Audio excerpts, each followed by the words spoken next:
Have you ever wondered what it means to be a kingdom of priests and a holy nation?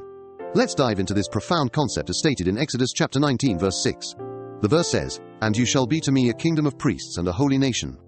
These are the words that you shall speak to the people of Israel. This declaration from God to the Israelites is both a privilege and a responsibility. When God refers to them as a kingdom of priests, He is essentially calling them to be mediators between Him and the nations. The Hebrew word for priest here implies someone who serves, ministers, and acts as an intermediary. This wasn't just about ritual duties, it was about embodying God's values and making His presence known to the world. A holy nation signifies being set apart, dedicated for God's purposes. Holiness, in this context, isn't just about moral purity, but about being distinct in the way they live, reflecting God's character.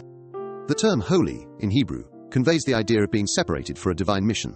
It's an identity that shapes how they interact with each other and with other nations. Theologians like John Calvin have emphasized that this calling was not limited to Israel, but extends to the church today.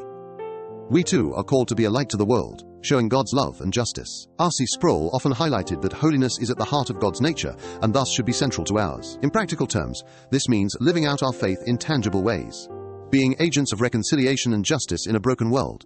It challenges us to examine whether our lives reflect God's kingdom values. So as we reflect on this verse, let's remember our own calling to be a kingdom of priests and a holy nation in our everyday lives. Let's strive to embody these truths in how we act, speak, and love others. Remember Exodus chapter 19 verse 6, "And you shall be to me a kingdom of priests and a holy nation."